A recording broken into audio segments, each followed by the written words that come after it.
Hi everyone.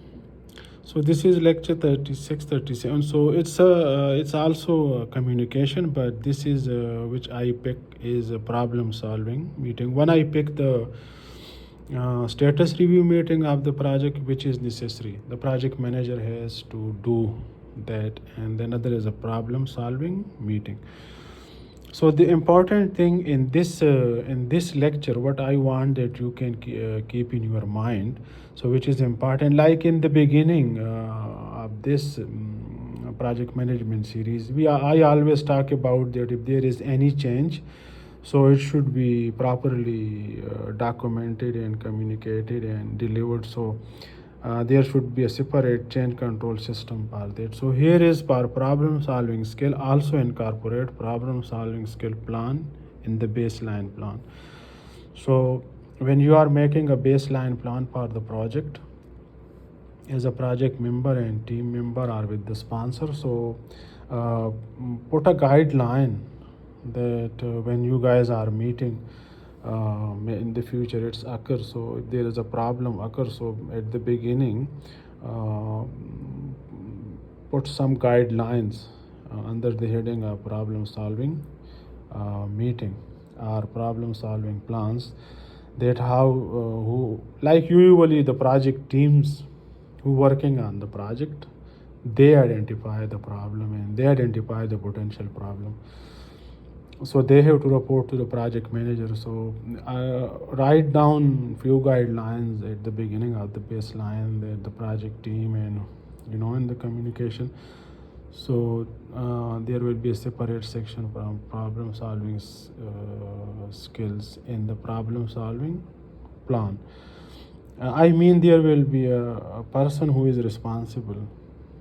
So you can immediately the project team member, if the project manager is not available for time being, so they can report and they can review the meeting and take permission from the project manager. So if one page we can write down that if the problem is occur, so that is our guideline. It's very important. Yeah, it's very important. It happens in project. It's very important. So then the people say, oh, to whom I will report and what I will do and what I can do, and many things can happen in any type of project.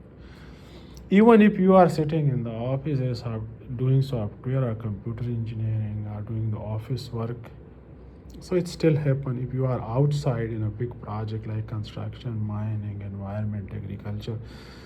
So if there is a one or two, 3 pages in the baseline plan, if the problem occur, how you can handle it, and how if it's serious, how you can communicate and how you can call up meeting to do so.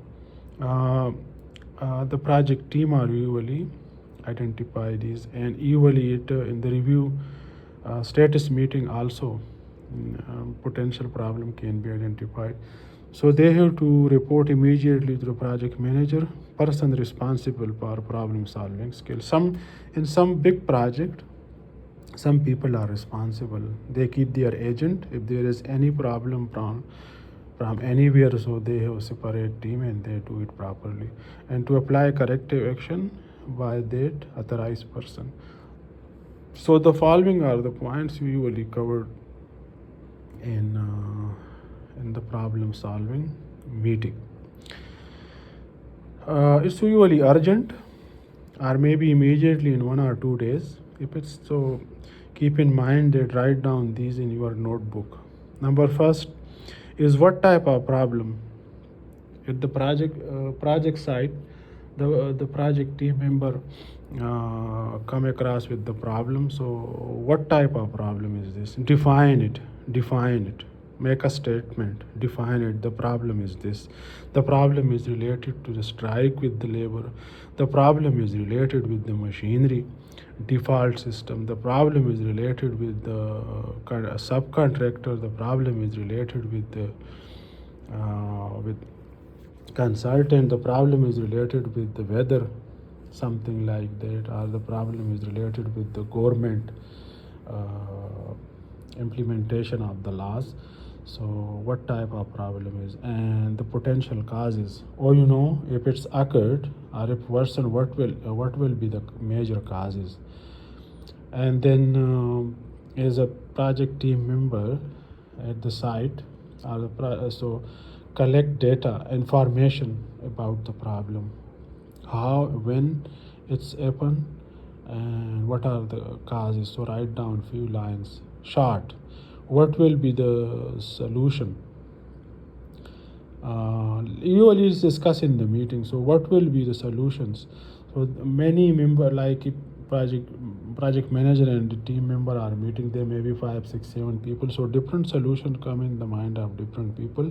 So write down every solution and evaluate different option and select the one. So evaluate all these problems from a different angle and then select the one best one. Take it with project plan and compare it their problem with the project plan. If it's, tally it with the project plan, whether it's affect the project scope, budget, and schedule, or need more money and more time. So compare it with that and then think about that and apply the solution. Sometimes the problem has to be solved, not do not leave problem, it may create a big problem at the end. So apply the solution and then follow up the progress. The project manager and even the member, project team member, are the person who is responsible. They have to follow up that the solution what we have applied or given to the situation, it's work or not. So these are the very important problem solving meetings. So what we have covered today in the summary, uh, in my opinion, every project manager or every organization have to put the problem solving plan also along with the change management plan. Problem solving plan is very important. And the team member usually report it, or if not, so in every project there may be a separate person who can handle the problem. So three things, and these are the types you can review and discuss on these. And these are usually discussed in problem solving meeting. Solution has come out. So what type of problem, potential causes, collect information, what are the solutions, evaluate different options and select the best one. Take it with the compare it with the project plan, if it's effect or not. Apply the solution and follow up the progress. I hope you guys got a good idea and have a nice day. Thank you guys. I'm Khan. Thank you. Imtiaz.